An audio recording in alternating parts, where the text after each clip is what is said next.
My name is Paula Yarborough. I live in Sacramento in the Aiden Arcade area. And this Ryan Act, it seems to be worrying everybody in this room, including me. My question is, when you don't handle this situation in a proper manner, what am I going to do when I can't get my medications? I have COPD, I have a lot of medical issues that Medi-Cal and Medicare is going to have to handle for me. And you're cutting everything that I need. I'm on a CPAC, nebulizer, every kind of respiratory top thing. I got it at home. But if you don't have a Ryan's Act right, what am I going to do? What are you going to do to help me? My husband is 74. I'm a senior. I'm younger than he, but and I need help here. Okay, so we need to answer that Ryan's Act is fighting somebody. That's right.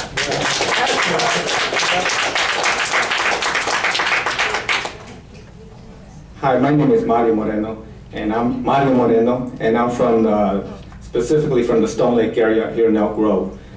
And I've got to tell you, that living here, and I've been here for over 18 years, that Elk Grove is not doing so well.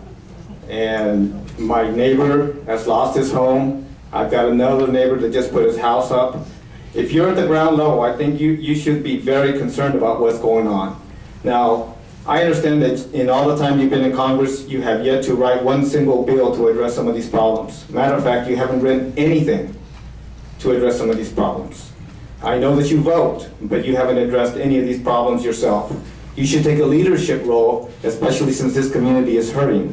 If you don't believe it's hurting, you're either deaf or you just don't care, because all you have to do is drive around this community and you'll see a lot of foreclosures. Things are rough at the ground level.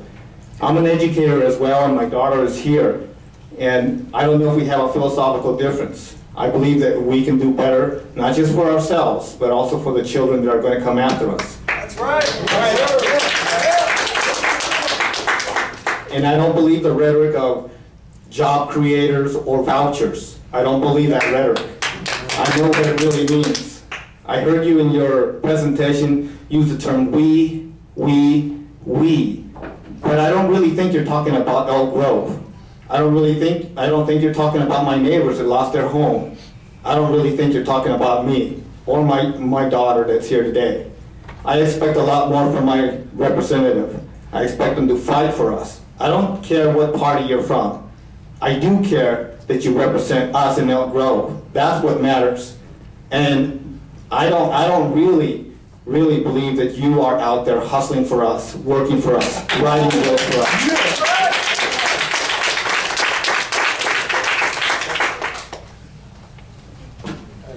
Oh, hello, Congressman Lungren. My name's Tom Ball, and I think we met before. I'm a government journalism major at Sacramento State University, but my main issue is the environment. The air quality in Sacramento today is a spare the air day, and we have a flex power alert today, and you can taste the bad air when you breathe. One of the biggest problems in the United States today is our economy and our environment. People complain about the price of gas and their ability to afford the things that they need. One of the bills that was recently passed last year by the State Assembly and State Senate in California was a bill to legalize industrial hemp for industrial purposes, which can also be used to create alternative fuel to gasoline instead of fossil fuel oil. That bill was sent to the United States Congress and was sponsored by Congressman Ron Paul, who is a Republican colleague of yours, and Dennis Kucinich. I want to know if you will support this bill and the legalization of industrial hemp, not only to reduce the cost of living in the United States, but to clean up our environment for every generation from this day forward.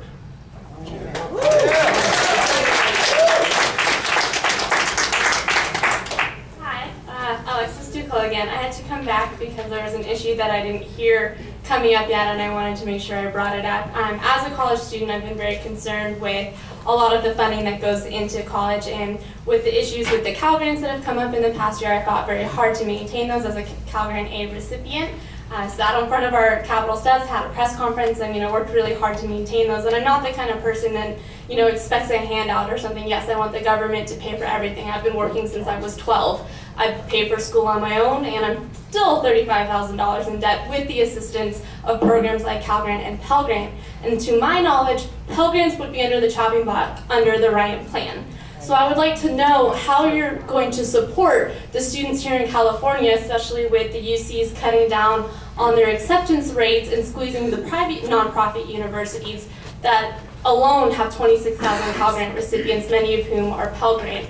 I'm not asking for a handout, I'm not asking for everything to be easy for me, but I would like to make college education possible for me to be the first graduate in my family. So I would like to know how you're going to support me and my fellow students in our endeavor to make California a better place. Thank you.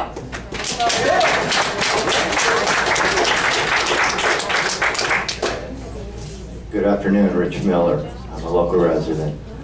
I'm also a director for health education and legal patients' rights. I'm before you here today also as a patient.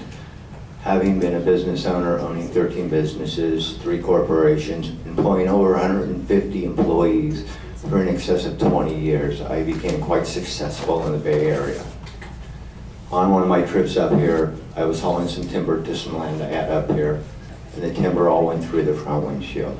My car insurance only covered a short period of time. I spent 2 years in bed, totally medicated that when I did get out of bed, I would hurt myself even worse. Essentially, I was locked up in a cabin up here in the mountains, and I could not leave. I had no help. I had no family locally. As a corporation, I had paid the same taxes that all my employees paid, which was what I paid and matched their funds. Yet, disability, Medicare, Medi-Cal, nothing is offered to me. I wound up after 2 years having to sell my entire portfolio, including property from Emmett all the way up here to the foothills. I'm broke now. There was nothing there for me. I've literally paid millions into the system, yet I got no assistance from this government or the state. I don't know where I'm going to go from here. I'm going to lose my last home. I struggle every day to keep my electricity on, my phone on, to have access. I continue to look for work, even though my doctors instructed me it's very detrimental because I have a spinal condition. At any time I could fall and I could sever my spine, and I could wind up in a wheelchair. Yet, I'm a taxpayer, I'm a hard worker, and in those 20 years, I worked more than most people work in 40 years. I had average days of 16 to 18 hours. I pulled people off the street, gave them jobs, put them in hotels. I've given so much in this state, yet the state has done nothing, nor has the federal government. I have tried over the last 2 years to get disability, yet they deny my claim every time. All I want to do is get back to society, be a contributing part to society, and know the government's taking care of me like I've taken care of them all my life. I've been working since I've been 15. I've just getting ready to turn 50, and there's no possibility for me to exist anymore because I won't even have a home. I don't have anything anymore. I've lost it all due to health care issues. It's time you step up to the plate and you deal with it. You know, it's amazing. I spent 2.5 years on all the pharmaceuticals. After 2.5 weeks, a friend came over to my house and gave me a medicinal cannabis salve and rubbed it on my body. Within 2 weeks, I was using a cane. You know, I continue to use that cane. I continue to rub myself down daily with the lotions. But the lotions have peaked, and it doesn't seem to be doing anything anymore. I'm in constant pain. Even before you today, I have a hard time concentrating and even standing without the assistance of holding on to something and keeping me forward. Yet the state does nothing. It's time to do something. We need reform in this country, and if you don't address the matter, your seat will be taken by somebody else. I thank you for your time.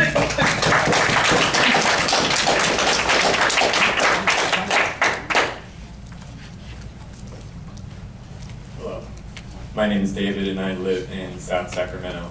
And it seems like a lot of people are bringing some different issues to the table here tonight, and I want to comment on 3 that are very close and personal to me, and those are veterans issues, Social Security, and Medicare. And they're all very strong, but the first one is the veterans issue. My brother is currently serving in the Navy right now, and I want to know and be sure that when he is done serving his country, that if he has issues coming out, whether that be a mental disability or a physical disability, that his country will be there for him for the time and hard effort and hard work that he put into his country. Another thing is Medicare. My grandmother spent a long time working for the state, and now she is suffering from dementia and she is on Medicare.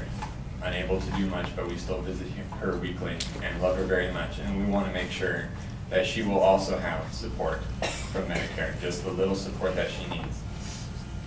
Additionally, my father is currently accepting Social Security benefits on a medical disability. He worked for the state of California for 28 years, creating budgets for our education program, traveling around the state, making sure that schools had roofs that didn't leak and that students had ceilings that weren't covered in mold and with holes in them. And so I just want to also know that he will be safe with his Social Security and that his medical benefits will continue. Thank you.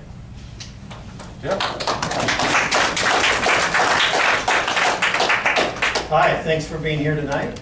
I want to thank you for your service. You've served your country for a long time. I wasn't planning to speak tonight, but as I listen to what's being said tonight, I'm scared. There's a lot of people who have a lot of needs, and expecting you and the government to do what you can. And I work as a personal financial planner, and I work as an educator in that field as well. And my clients are not investing as much money in the United States as we used to. We're investing more in emerging economies, primarily because they're growing faster and there is much less sovereign debt in those countries. We cannot survive as a country spending the kind of money that we are today. The budget deficit and the debt we have is unbelievable. If you look at the unfunded liabilities,